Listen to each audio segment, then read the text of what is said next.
ada di sekolah minggu dimanapun berada. Apa kabar semuanya? Tentunya luar biasa. Berjumpa lagi dengan Kak Nover di ibadah sekolah minggu, dan saat ini kita akan mendengar cerita firman Tuhan. Tapi sebelumnya, Kak Nover mengajak kita semua untuk berdoa terlebih dahulu. Mari kita berdoa. Tuhan Yesus, sebentar lagi kami akan mendengar cerita firman Tuhan. Kami mohon Roh Kudus-Mu mendiami hati kami, sehingga kami dapat memahami firman Tuhan dengan baik, dan kami dapat dikuatkan untuk melakukannya. Dalam nama Tuhan Yesus kami berdoa, dan kami telah siap untuk mendengar firman Tuhan. Amin. Adik-adik semuanya, sebelum kita mendengar firman Tuhan, Bang Nover mau tanya dulu. Nah, adik-adik di rumah, di lingkungan sekolah, di lingkungan tempat tinggal, adik-adik kira-kira mau pilih yang banyak keributannya, ada yang berantem, atau mau yang pilih yang penuh dengan kerukunan kedamaian? Kira-kira ada yang mau pilih yang mana? Nah, adik-adik semuanya, firman Tuhan pada hari ini akan mengajarkan kepada kita bagaimana seharusnya kita menjadi anak-anak sekolah minggu, anak-anak Tuhan Yesus, untuk hadir di sebuah komunitas atau tempat kita berada. Mari kita belajar dari firman Tuhan dari Mazmur pasal 133 ayat yang pertama sampai dengan ayat yang ketiga. Sekali lagi ya, dari kitab Mazmur pasal 133 ayat 1 sampai dengan ayat yang ketiga. Kak Nover akan baca, adik-adik dapat mengikutinya di rumah masing-masing sambil baca Alkitabnya. Di bawah perikop persaudaraan yang rukun. Nyanyian ziarah Daud. Sungguh alangkah baiknya dan indahnya apabila saudara-saudara diam bersama dengan rukun. Seperti minyak yang baik di atas kepala meleleh ke janggut, yang meleleh ke janggut Harun dan ke leher jubahnya. Seperti embun gunung Hermon yang turun ke atas gunung-gunung Sion. Sebab kesanalah Tuhan memerintahkan berkat kehidupan untuk selama-lamanya. Demikian firman Tuhan. Nah, adik-adik semuanya, firman Tuhan yang kita baca tadi adalah sebuah nyanyian ziarah orang Israel. Ketika mereka pergi ke Yerusalem, maka pujian ini akan terus mereka nyanyikan selama dalam perjalanan. Loh, kira-kira kenapa? Nah, ternyata ada di semuanya bangsa Israel pada saat itu mereka hadir, ada 12 suku bangsa, dan juga mereka berada di tengah-tengah bangsa-bangsa yang lain.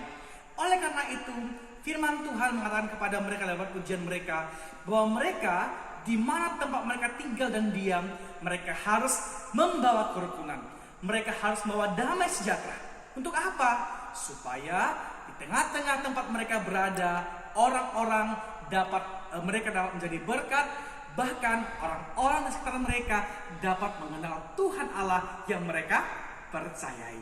Nah, nanti di dalam itu ada beberapa contoh yang diberikan. Kira-kira apa dampaknya ya ketika bangsa Israel hidup dalam kerukunan? Ayat kedua dan ketiga mengatakan bahwa seperti minyak yang baik yang turun dari kepala meleleh ke janggutnya Harun. Siapa Harun? Harun adalah temannya Nabi Musa yang memimpin bangsa Israel keluar dari mana? Masih ingat? Dari tanah Mesir. Nah, ketika seseorang diurapi dengan minyak, maka orang tersebut akan mendapat kehormatan dan dihormati oleh siapapun. Demikian juga dengan bangsa Israel. Ketika mereka membawa kerukunan, maka mereka pun akan dihormati. Dan juga Allah mereka akan dihormati. Dan bukan hanya itu saja. Bahkan di ayat ketiga dikatakan seperti embun gunung Hermon yang turun ke atas gunung-gunung Sion. Demikianlah Tuhan memerintahkan berkat kehidupan untuk selama-lamanya. Ketika ada kerukunan, maka mereka akan menjadi berkat dimanapun mereka berada. Nah, adik-adik, kira-kira apa pelajaran firman Tuhan? Apa pesan firman Tuhan kepada kita sebagai anak-anak sekolah minggu di masa sekarang? Yang pertama, dimanapun kita berada, setiap orang percaya, anak sekolah minggu, orang tua, guru sekolah minggu, kita dipanggil, kita diajak, kita diharuskan untuk apa? Menghadirkan kerukunan dan sejahtera dimanapun kita berada. Di rumah, sesama keluarga, kita juga harus hidup rukun. Tidak boleh ada yang saling kontok-kontokan, berantem-berantem. Apalagi di lingkungan sekolah, kita harus hadir membawa damai sejahtera. Di lingkungan sekitar kita, dengan tetangga kita, kita harus bawa damai sejahtera. Nah, ketika kita ada persatuan, kita membawa kerukunan, maka tentunya ada persatuan. Apa dampaknya? Kita akan tidak mudah dipecah belah, bahkan tidak mudah diadu domba. Ada solidaritas di antara kita, bahkan ada kepedulian. Nah, dari semuanya, mungkin adik-adik pernah lihat musik ya, atau tuts piano. Itu beragam ya, ada yang putih, ada yang hitam, dan beda-beda. Nah, ketika hanya satu yang bermain bagaimana? Sangat tidak indah ya. Tapi ketika itu dimainkan bersama-sama, maka akan menghasilkan ada yang indah. Demikian juga dengan kita. Perbedaan-perbedaan kita bukanlah sebuah alasan untuk tidak membawa kedamaian, tapi justru perbedaan-perbedaan kita itu yang membawa kita kepada sebuah kerukunan dan kedamaian antara sesama orang yang mengasihi Tuhan. Nah, adik semuanya, saat ini kita juga hadir di Indonesia.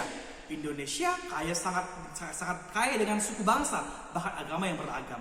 Untuk itu kita juga diminta untuk dapat membawa kerukunan. Tidak memilih siapa suku bangsanya, tidak memilih siapa agamanya, tapi kita harus hadir bahwa damai sejahtera menyatakan kasih Tuhan Yesus. Sehingga orang yang merasakan kasih itu, dia bisa merasakan bagaimana Tuhan bisa mengasihi kita. Kemudian, sama seperti bangsa Israel tadi, maka dampak ketika kita membawa kerukunan adalah kita pun dihormati. Ketika kita menjadi agen pembawa kerukunan, maka misalnya kita hadir di sebuah komunitas, di sekolah atau dimanapun itu, pasti kita akan bagaimana? Disukai, disenangi. Coba bayangkan kalau kita sebentar jadi orang yang suka usil sama teman kita, bagaimana? Pasti kita akan jauhi, bukan? Dia datang lagi, pembawa onar itu, jangan dikawan dia, pasti begitu kan? Tapi coba misalnya kita bawa damai kerukunan, bagaimana? Ayo mari kita berteman. Orang sangat menyenangi kita. Dan orang-orang sangat menghargai kita. Gitu ya. Kemudian yang terakhir adalah kita pun menjadi berkat kepada siapapun. Kerukunan yang kita bawa, perdamaian yang kita bawa, itu pun tidak hanya menjadi berkat bagi diri kita. Tidak hanya memberi damai bagi kita, tapi orang lain juga bisa merasakan damai sejahtera itu. Sehingga apa? Mereka juga dapat merasakan kasih Kristus dari diri kita, dari kedamaian dalam diri kita. Untuk itu ada semuanya malam hari ini, saat ini, Kanaver mau tanya, adik-adik mau menjadi agen pembawa kerukunan atau keributan? Mau pilih mana? Ya, tentunya kita membawa kerukunan. Oleh karena itu, lewat cerita firman Tuhan pada hari ini, kita diajak semuanya, yuk dimanapun kita berada, kita hadir membawa kerukunan, kedamaian dimanapun kita berada, sehingga kasih Tuhan Yesus dapat terlaksana, tercipta, dan orang lain juga diberkati lewat diri kita. Demikian firman Tuhan kepada kita hari ini. Mari kita kembali berdoa.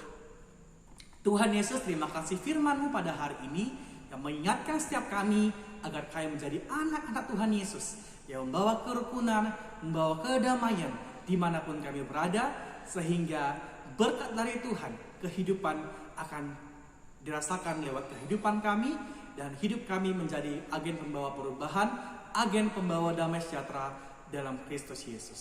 Dalam nama Tuhan Yesus kami berdoa, kami mengucapkan syukur untuk firman-Mu di hari ini kepada kami. Amin.